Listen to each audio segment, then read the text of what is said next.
Fala aí, galera, beleza? Com você aqui mais um vídeo. No vídeo de hoje vamos reagir aqui a mais um vídeo do nosso querido Primeira Fila. Foi diferente dos vídeos anteriores, onde a gente reagiu o quadro dele da sala de roteiro. A gente vai reagir ao quadro principal dele, que é o Tudo de Errado. E eu escolhi hoje reagir a um filme bem clássico. Bem, seria talvez basicamente o primeiro filme do nosso querido universo cinematográfico da Marvel. Vamos lá.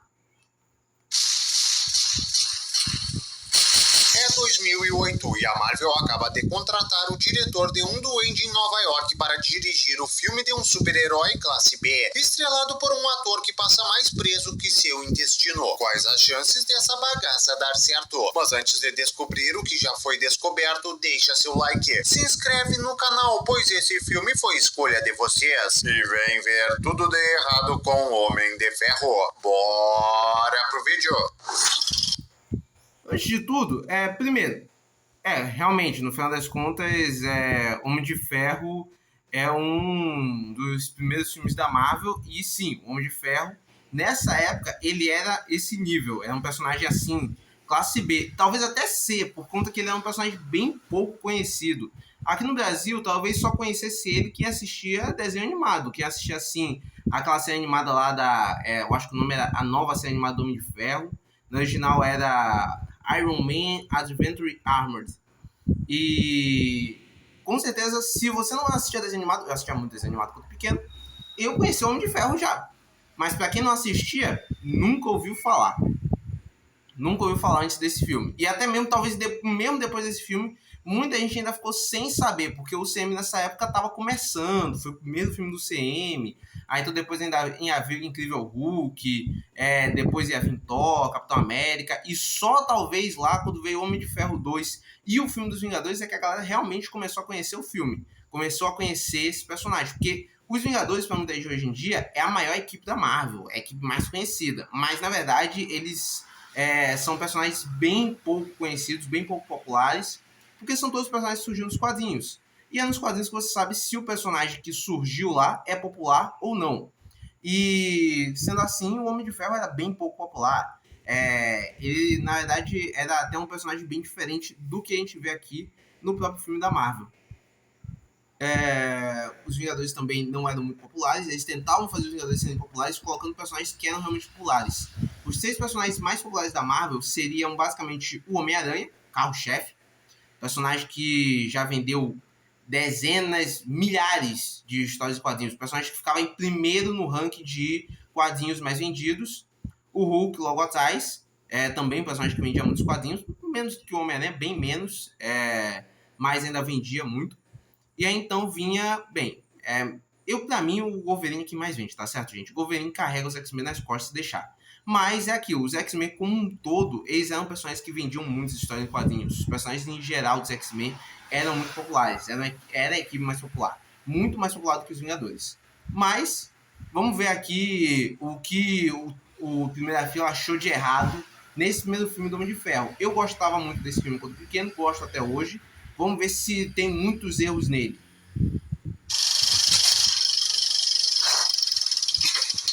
O filme começa com Tony Stark viajando pelo Afeganistão com uma tropa do exército americano. De repente eles são atacados e os militares saem para lutar, mas são rapidamente alvejados por balas figurantofóbicas, que destroçam o veículo onde está o Toninho, mas não lhe fazem mal algum, pois reconhecem o protagonista. Tony sai correndo do carro e vai para... É o famoso tiro da conveniência, senhoras e senhores.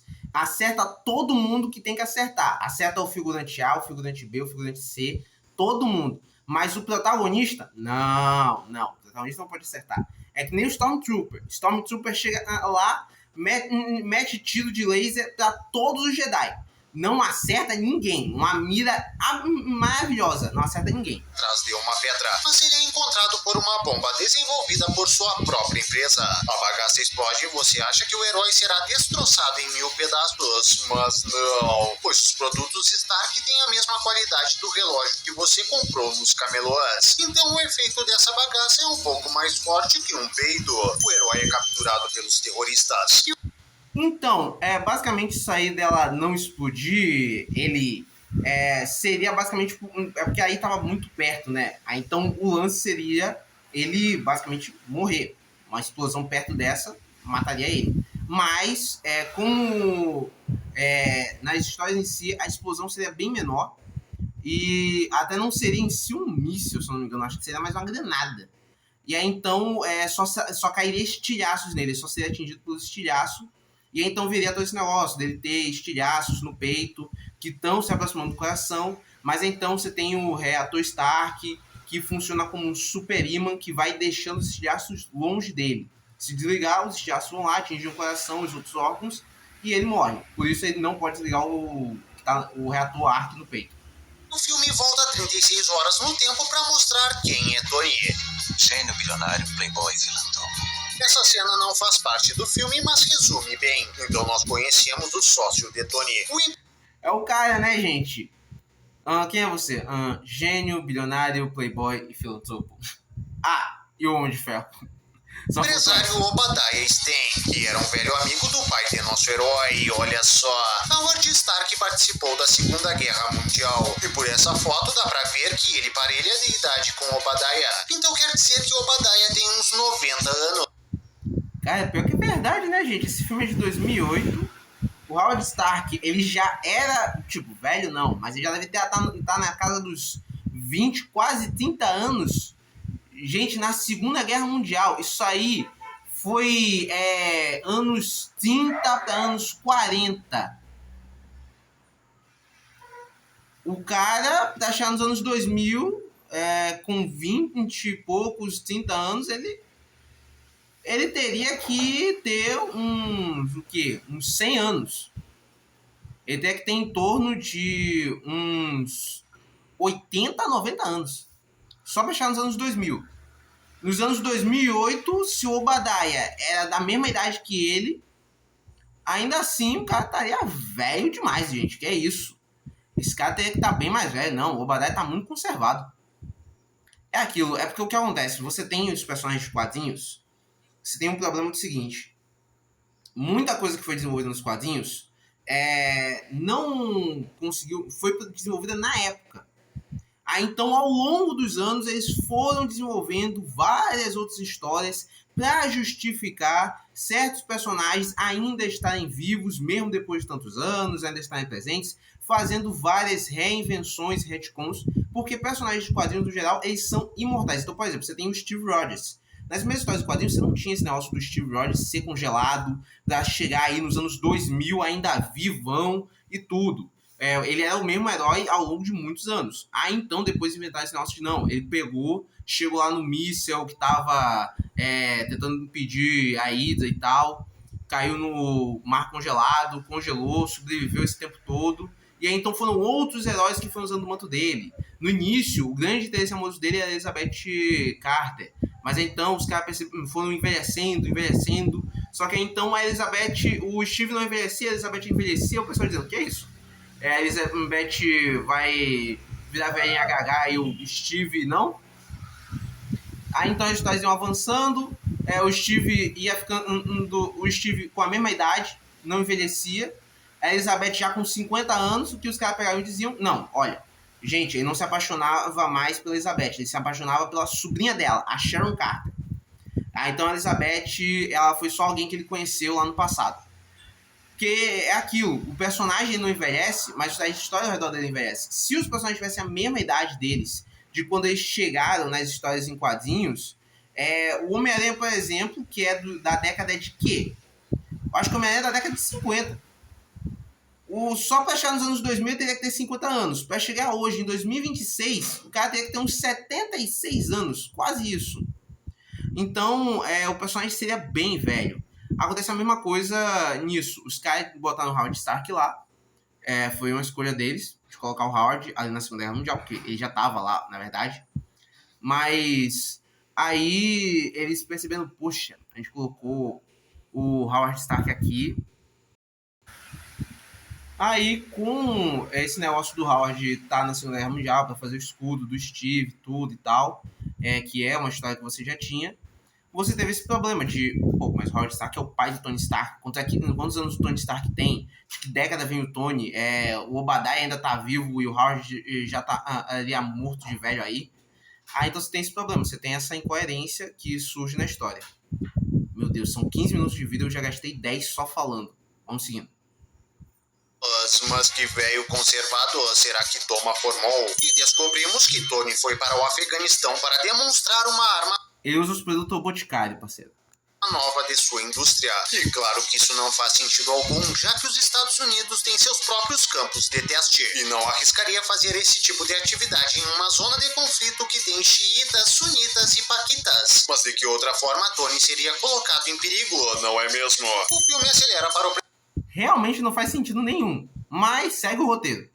presente nos é revelado que após ser ferido por sua própria bomba, Tony recebeu tratamento em uma caverna, onde um médico com o mínimo de recursos diagnosticou que nosso herói tinha estilhaços perto de atingir seu coração. Então o sábio doutor desenvolveu na hora um equipamento para salvar o nosso herói. Tá louco? Esse só não é o médico mais competente do mundo, pois não receitou nada para a virose do Tony, senão ia pro 10. Os terroristas que sequestraram o herói mostram a ele as armas Stark que possuem e avisam que vão libertar o bilionário se Tony construir um míssil Jericó para eles. Tony começa a trabalhar na caverna e o único a ajudá-lo é o médico Isen, pois se houvesse pelo menos um dos vilões com eles, o míssil seria construído mais rápido. Mas aí o plano do herói não daria certo, então colabora com o filme. Porém, nossos mocinhos são vigiados. Realmente, não faz sentido também ele ser colocado numa caverna sem ninguém vigiando ele. No final das contas, ele é um refém. Não tá ali de pura espontânea vontade. Por câmeras de segurança e ocasionalmente por uma fresta da porta. Vai entender o porquê. Então, pelas câmeras, os terroristas percebem que Tony está desenvolvendo algo que não se parece em nada com um míssil. E o líder dos abobados vê o herói movimentando uma perna mecânica. Meu Deus, agora ferrou, deu pra bola. E eles vão começar matando o médico figurante, é claro. Quero ele. Ótimo assistente. E com isso o vilão deixa os caras em paz. Para com isso, filme. Eu também não entendo nada de míssil, mas sei que eles não têm perna. Mas pelo visto, para esse animal, existe a possibilidade de Tony estar construindo um míssil que vai correndo até seu alvo. O terrorista dá 24 horas para os mocinhos terminarem o serviço. E apesar... Seria útil, né? Imagina isso. No lugar de pegar e soltar, desenvolver todo um sistema para disparar um negócio lá em cima e ele cair, é muito melhor um míssil que sai andando, correndo até o alvo, né?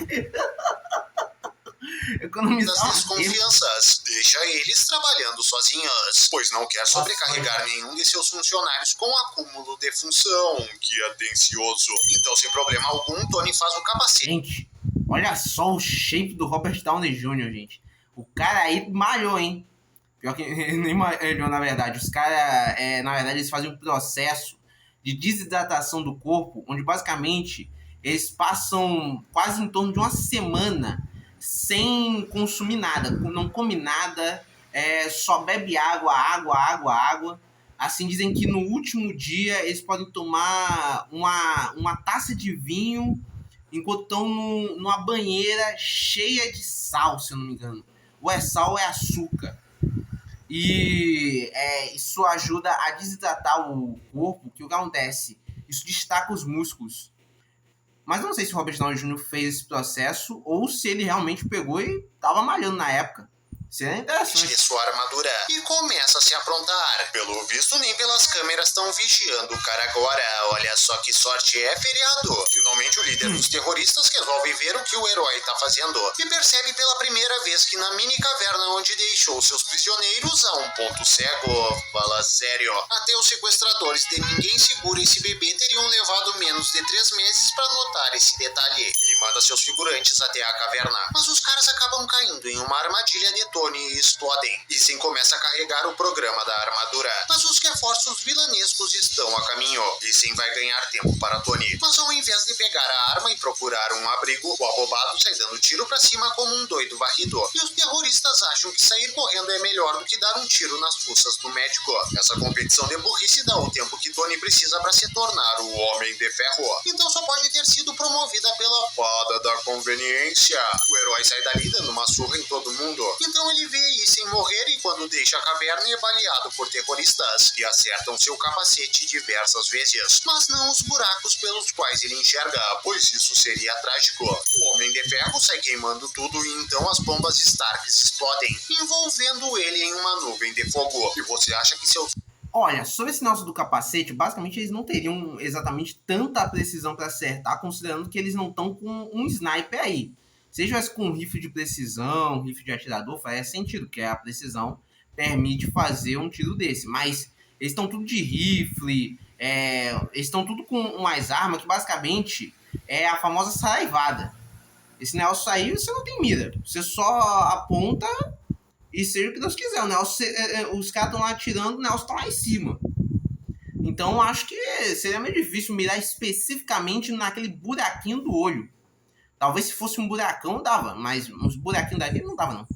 olhos queimarão e ele se tornará um demolidor de ferro. Mas não, pois ele estava chorando desde a morte de Issei e as lágrimas o protegerão. Que lindo! Nosso herói voa para longe e cai de cara na areia. Mas na cena seguinte ele aparece como se tivesse caído de pé. Então tá bom. Tony sai caminhando dali e é encontrado pelo exército, mais especificamente por seu amigo Rhodes, que em 3 meses esteve em todas as patrulhas que procuravam por Tony. Ou talvez só na que o encontrou. Que conveniente. O herói volta para os Estados Unidos e em uma coletiva de imprensa diz que sua empresa vai cancelar a divisão de armas. E a partir daí, Tony começa a construir seu novo traje. E no primeiro teste ele se bate a uns 50 km por hora em uma parede de concreto. Mas não se preocupem com esse animal. Ele é bilionário e seu cirurgião plástico restaura.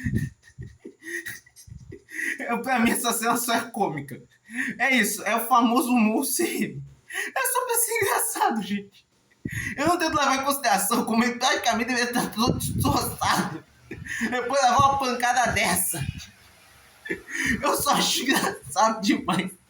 É vida Para cacetada todos os mesmo. ossos quebrados de seu rosto antes da próxima cena. Tony termina de construir sua armadura e vai dar uma volta. E já em seu primeiro voo, ele resolve se arriscar ao máximo e decide subir o mais alto possível. Senhor, camada de gelo se formando. Mas Tony só irá parar quando sua armadura em teste parar de funcionar. Afinal, ele é um irresponsável e irresponsáveis cometem irresponsabilidades pelas quais nós responsáveis não nos responsabilizaríamos. Mas eu estou sendo responsável, essa é a nova filosofia. Então o gênio tá sendo burro mesmo. Tony cai feito uma pedra, mas recupera o controle bem na hora, devado em timing perfeito. E evita de bater nos carros, pois um motorista ninja consegue desviar da criatura jato que surgiu inesperadamente do céu. Tá louco? Esse figurante tinha que ter seu próprio filme. Então Tony volta para casa e ao tentar pousar de uma altura menor do que meio metro, acaba atravessando 2 andares de sua mansão. Mas também quem mandou fazer uma casa de gesso? O nosso herói descobre pela televisão que um baile beneficente promovido em seu nome está ocorrendo. Então Toninho pega seu Fusca e corre pra lá. Na festa, a repórter com quem ele passou uma noite há meses atrás se aproxima. Quem diria te encontrar aqui?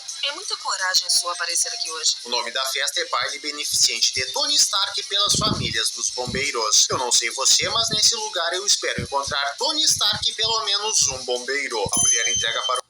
Eu acho que ninguém tá indo aí na festa beneficente de Tony Stark e dos bombeiros pra encontrar, por acaso, o Capitão América, o Gavião Arqueiro. Eu acho que o pessoal tá realmente indo encontrar Tony Stark.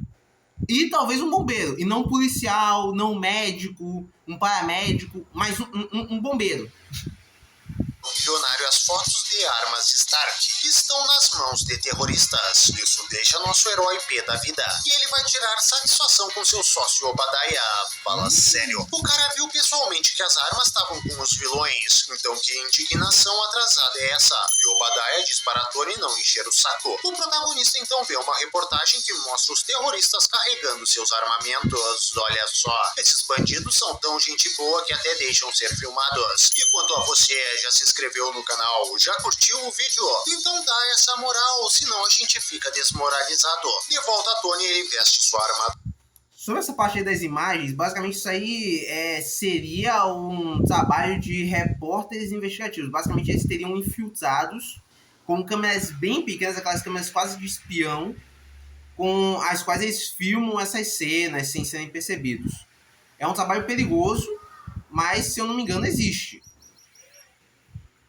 Vai voando pro Oriente Médio e sai matando terroristas. Ele destrói os armamentos que pertenciam à sua empresa e vaza dali. Mas no meio do caminho ele é interceptado por 2 caças e recebe uma ligação do Coronel Rhodes, que por acaso está na sala de comando dos militares que enviaram essas aeronaves. Tá louco? Mas o exército americano tá com um efetivo muito reduzido. Esse cara tá sobrecarregado demais. Coitado desse ator, né, gente? Ele daria um Rhodes maravilhoso. Eu acho que ele daria um Rhodes melhor do que o ator que virou o segundo Rhodes. Mas é aquilo, né, gente? O ator, infelizmente, não teve uma segunda vez. É perseguido pelos caças. Ele acidentalmente destrói uma das aeronaves, mas salva o piloto liberando seu paraquedas e vai embora. Então Obadiah vê uma notícia do ocorrido na televisão e vai se encontrar com os terroristas que sequestraram Tony. Se tivesse matado ele quando era pra ter matado, ainda teria o rosto. Nos pagou uma miséria para matar um príncipe. Mas peraí, se esses abobados estavam trabalhando para o Obadiah, por que diachos mandaram Tony construir um míssil para eles? Eles iam ganhar um míssil de qualquer forma. Ah, claro, senão o herói não teria a oportunidade de construir o seu traje. Que atenciosos. Obadiah conversa com o líder dos terroristas em uma tenda e descobre sobre a nova invenção de Tony. Então o velhote usa um aparelho paralisante que afeta o terrorista através do som, mas não faz nada em Obadiah, pois do nada surgiram tampões em seus ouvidos. Explica essa, Mr. M. E quando o velho sai da tenda, seus homens já renderam o exército terrorista, que há pouco tempo estava armado até os dentes. E se você quer saber como isso aconteceu em poucos segundos e sem ninguém ouvir nada, problema seu. O filme não lhe deve explicação. Já Tony pede para Pepper Potts ir até seu escritório e com um pendrive especial copiar os dados das operações secretas de Obadiah. E quando a mulher faz isso, ela encontra um vídeo enviado pelos terroristas ao velhote. E Pepper precisa traduzir a bagaça para entender do que se trata. Para com isso, filme. O terrorista falava em inglês com Obadiah, por achar que o velhote não conhecia sua língua. Então, para que enviar o vídeo em árabe? E não vai me dizer que Obadiah esqueceu de apagar esse vídeo mega comprometedor, pois o histórico da internet ele não esquece de apagar, né, safadinho? Então Pepper copia tudo para o pendrive, até mesmo o modelo de uma armadura que o vilão está construindo. E bem na hora o velhote entra na sala, mas pera aí, quer dizer que Obadiah reuniu seus capangas, viajou pro Afeganistão, foi para uma reunião, assassinou todo mundo e roubou os projetos. Então voltou para os Estados Unidos e deu início à construção de sua própria armadura. E nesse meio tempo, Tony fazia o que para mandar Pepper só agora roubar os dados? Estava congelado no filme. A mulher... Realmente, você tem sempre esse problema de tempo, porque como você tem... Porque você tem o seguinte, você tem, num filme, você tem uma questão de ele ter que ser compacto. Então você não tem como fazer muito detalhe. Então você tem meio que um prazo e um tempo de filme. Então eu acho que esse filme do Homem de Ferro deve ter 1h30 por aí. E nisso, você basicamente tem que pegar e fazer o quê? Você tem que compactar tudo do filme para ele ser... Tudo que você vai botar no filme tem que ser compacto. Então você não tem como mostrar, por exemplo, um roteiro, muitas vezes, que é detalhado em todos os quesitos de hora. É óbvio, você tem como fazer isso? Tem, mas é difícil. E a gente tá falando de uma produção que foi no início do CM. A Marvel nessa época até mesmo tava com as pernas tudo quebradas. Se eu não me engano, eles ainda iam ser comprados pela Disney, estavam quase sendo comprados pela Disney. Mas é aquilo, os caras estavam bem mal das pernas para poder fazer um roteiro tão complexo, um filmão desse, com um roteiro detalhado, consegue arrumar toda essa questão de tempo, hora e tal. Sai de lá, porém, o vilão descobre que ela copiou todos os dados. Ele não consegue alcançá-la, pois Pepper sai acompanhada pelo agente Phil Coulson. E você acha que Pepper vai acionar imediatamente a polícia e correr até Tony, para que ele receba proteção policial. Mas não. Você quer vai lá e demora tanto para ligar pro herói que o vilão chega nele primeiro. E isso que o Obadiah cedeu ao luxo de ir aos laboratórios Starks antes. Fala sério. Mas o que Pepper e o Coulson ficaram fazendo pra mulher ter esquecido conhecido de seu chefe. Acho que essa armadura do Tony vai precisar de uns furos no capacete. Obadiah paralisa Tony e retira seu reator. Mas qual é a ideia do vilão aqui? A pessoa que tem todas as provas contra ele tá perambulando pela cidade. E ele decide primeiro ir atrás do Tony, que não sabia de nada. E o vilão parte com o reator sem se certificar que o herói vai bater as botas. Pois quais as chances de Tony conseguir sobreviver em sua própria casa? Não é como se ela tivesse todos os recursos de uma caverna. Tony vai para seu laboratório e pega seu antigo reator. Já o vilão vai para as indústrias Stark e conecta o reator roubado a uma armadura gigante. Então Pepper e os agentes da SHIELD chegam na empresa e são surpreendidos por Obadiah. E você deve estar se perguntando como é que Obadiah entrou na armadura e se escondeu rapidamente sem que ninguém ouvisse essa lata nova de 3 metros de altura se movimentar. Simples, o equipamento tá no mudo. De volta a Tony, ele recebe a ajuda de... Modo silencioso, parceiro. Todo mundo sabe que tudo tem que ter um modo silencioso hoje em dia. Hoje em dia, carro bom é o carro que você pode tanto dar aquela arrancada no motor, a ponto de estourar o tímpano da vizinhança inteira, como também você botar no silencioso quando você está passando por um local onde você poderia arrancar à vontade. Rhodes para colocar sua armadura. Então sai voando de lá. Quem sabe na próxima. Vai ser muito legal ver você como máquina de combate. Você merece parabéns. Enquanto isso, Obadiah encurrala Pepper. Mas antes de matá-la, ele precisa fazer um discursinho. E o Homem de Ferro aparece bem na hora do disparo para impedi-lo. The Following Timing perfeito. Vilão e herói saem na porrada. E Obadiah, que ao contrário de Tony, não treinou nem um pouco com sua armadura, já sai pilotando-a com perfeição. Tá louco? Mas esse cara tem mais talento para Homem de Ferro do que o próprio Homem de Ferro. Obadiah pega um carro cheio de gente para dar uma carrada na cabeça de Tony. E para salvar essas pessoas, Tony dá uma rajada no vilão, fazendo esmagar um outro carro cheio de gente. Salvar, matar, o importante é participar. Já o exército americano percebe o duelo que está sendo travado. Salvar, matar, o importante é participar.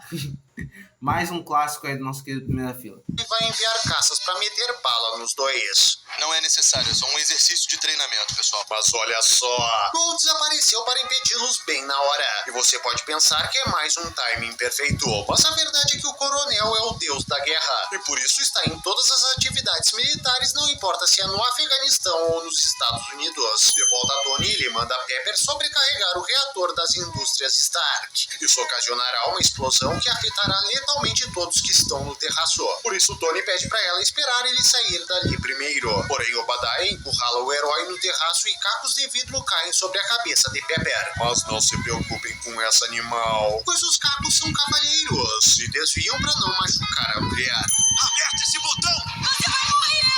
Aperta! Pepper liga a máquina e um raio é disparado contra o terraço, atingindo Tony e Obadiah. E o vilão cai morto no reator do qual Pepper acabou de se afastar, causando uma explosão enorme. Meu Deus, nem a Pepper saiu viva dessa brincadeira.